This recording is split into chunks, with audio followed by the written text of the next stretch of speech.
Crick Bus Centre Stage, Adam Collins and Michael Vaughan. We've had great days during this Ashes series. We've had poor days during this Ashes series. We haven't had a day quite so odd and weird as that though, Vaughanie.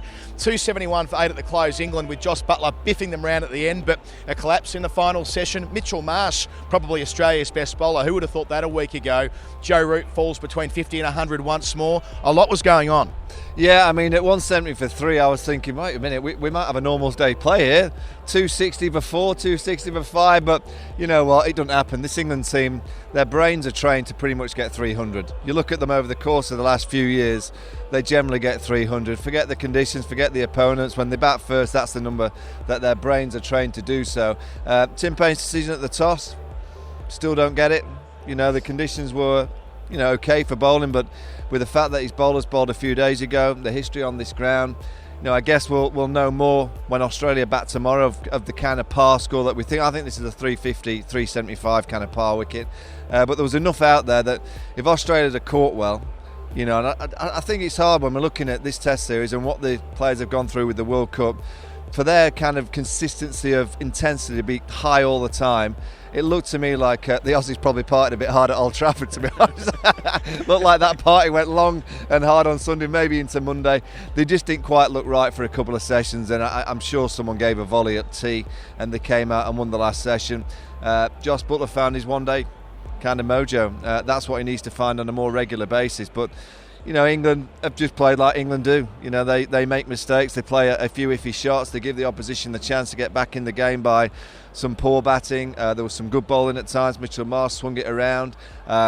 Let's see, but I don't think it's a par score. It looks to me like 350, 375 should be par. Yeah, going back to the toss, I mean, putting your captaincy hat on, did he get deceived by a bit of cloud cover and think, maybe, just maybe? Did he see a little bit of grass and get ahead of themselves, perhaps? Yeah, maybe. I mean, we judge him at the end of the game. If Australia win the game, it's a good decision. But, the history of this ground, there's only been 3 teams that have bowled first in the history of this venue, which is 102 years. That the team have gone on to win. You look at England, when a team bats first and gets beyond 250, the last 27 times that's happened, England have only won 2 games. Yeah.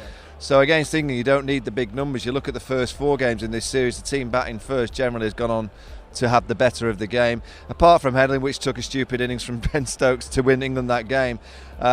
He'll know the kind of gut feeling of what happened at the toss.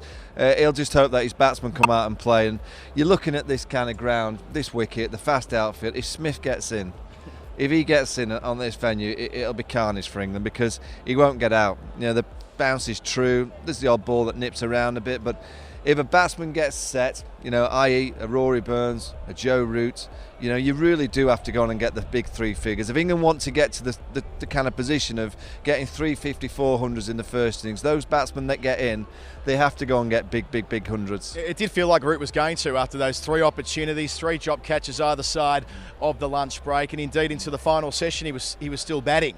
But he didn't go through again, and I mean, it's more than a pattern now, isn't it? And that probably is the reason why we don't talk about Root in the same way that we talk about Smith and Kohli and Williamson. No, absolutely, and I think he understands that. He's, I don't think his rhythm has been perfect. If you look at the way that he's playing, I don't think we've seen Joe Root at his best in this series. It looks to me like he's really fighting for every run, and when Joe Root's at his best, it just looks so easy. He gets to 30 and you go, where's that come from? Then he gets to 60. I think batting just at this stage is quite difficult for him. Admire his fight, admire the fact that he's out there just trying to scrap.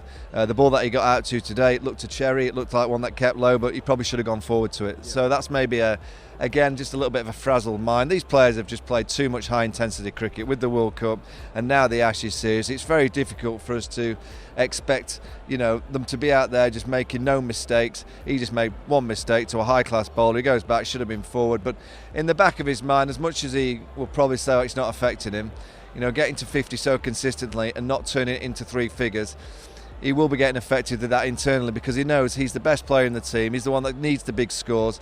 And consistently he gets to 50 and we all sit and wait for his mistake. So Root gets a half century and it started off by Cummins that mini collapse. Mentioned Mitchell Marsh off the top. He was selected ahead of Travis Head to play in this match to give them a bowling option to bowl good spells at important times, and partnering with Cummins they take 4 wickets together, 3 for 17 in that spell for Mitchell Marsh in 8 overs. I mean, I don't think we've ever seen Mitch bowl 8 overs on the bounce in a test match before.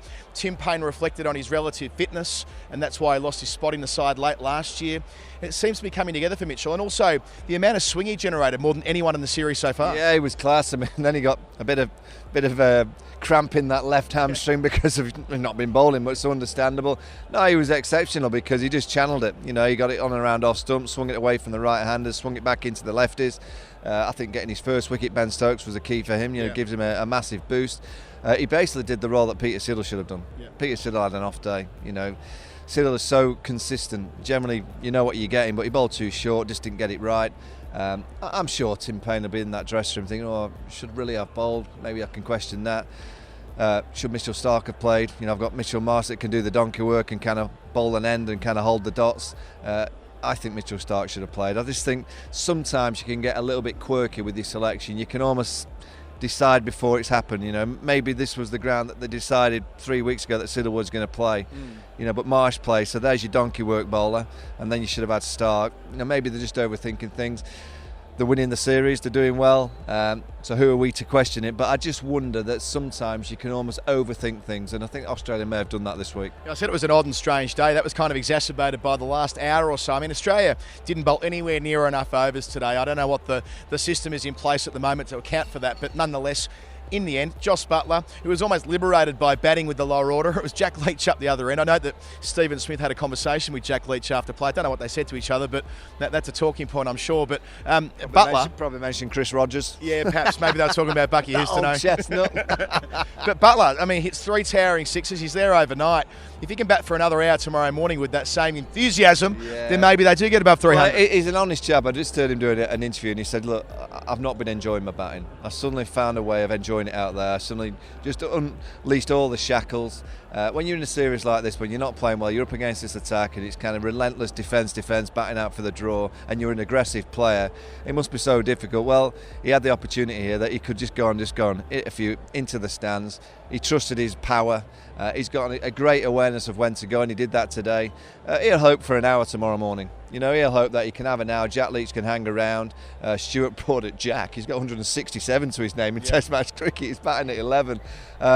You know, Buttler will just hope for an hour out in the sunshine. The weather's going to be better tomorrow. There'll be not as many clouds around. That is probably the reason why Tim Payne bowled first, because he saw the forecast. Friday, Saturday, Sunday, it looks absolutely glorious. Yep. And you would say that historically, the best day to bat here at the Oval is the second day, but you've got to make sure that you bat well and go beyond the first innings or whatever the opponent gets, because batting last, if you're having to chase 200, it's not going to be easy. We're getting the last week of proper summer here in London. Adam Collins and Michael Vaughan. Crick Buzz centre stage, pretty nicely poised. Talk tomorrow.